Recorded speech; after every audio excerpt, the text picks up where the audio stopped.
A Russian newspaper's report caused controversy over its claims that, quote, over 100 men were recently detained in the Chechen Republic because of their alleged homosexuality. Accusations local authorities deny. RT spoke exclusively about the issue with the head of the Chechen Republic, Ramzan Kadyrov. Let's go live now to RT's Nikki Aaron to discuss this further. Nikki, what did the Chechen leader have to say on this? Hello, Yunan. Well, this exclusive comes just a few weeks after damning reports were published by a local newspaper claiming that forces loyal to Ramzan Kadyrov, the Chechen leader, had been rounding up, detaining and executing homosexual men. The reports say that more than 100 men had been detained and 3 had been executed, while also pointing to the possibility that many more had been murdered in extrajudicial honor killings. Now, homosexuality and any other sexual orientation other than heterosexuality is still very much taboo in the Chechen Republic. And while the prosecutor's office has opened an investigation into these reports, the spokesperson for Ramzan Kadyrov, the Chechen leader, has called these reports an attempt to slander the Chechen Republic. Meanwhile, Kadyrov himself, never one to shy away from speaking his mind, has said that this is yet another attempt to portray the nation in a negative light.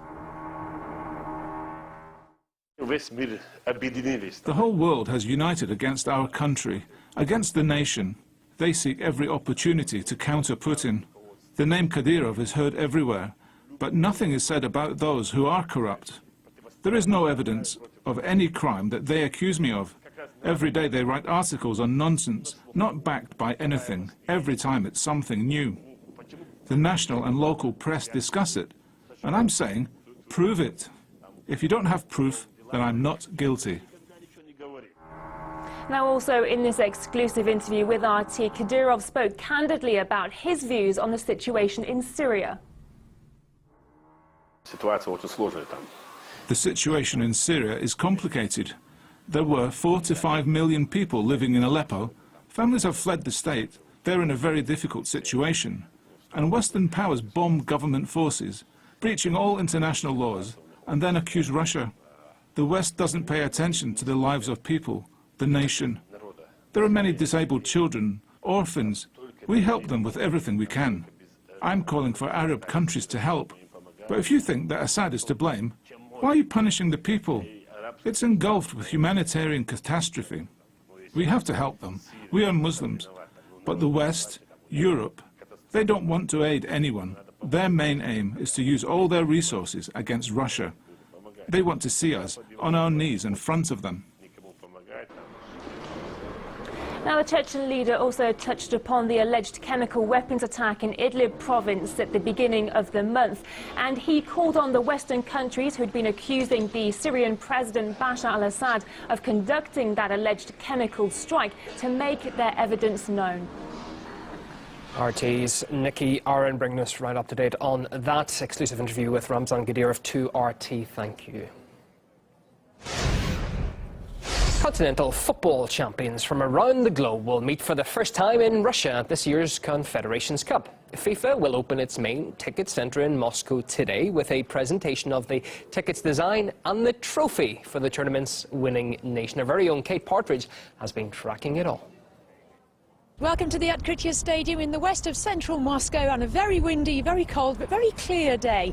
And just to fill in the background to what's happening today, on the 2nd of December 2010, after Russia was awarded the rights to host the 2018 World Cup, they were, as you say, awarded the rights also to host the 2017 Confederations Cup, which is another international football tournament involving 8 teams from around the globe.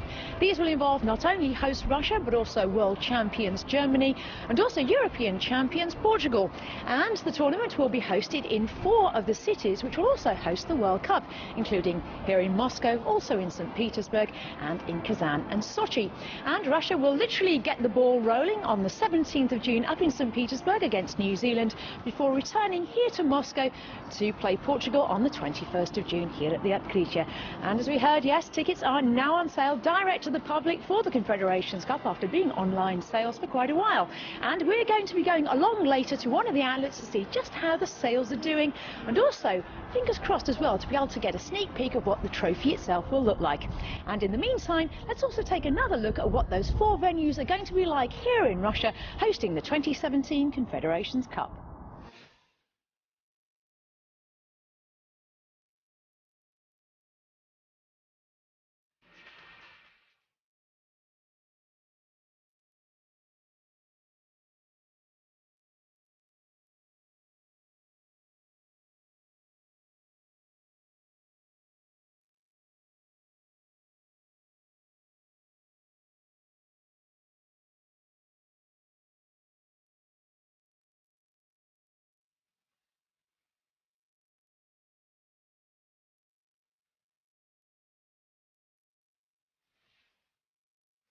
Yeah, the feast of football is fast approaching. Well, next here on RT International Day, devastation left behind by America's most violent storm in its history in New Orleans, and how that city is struggling to bounce back.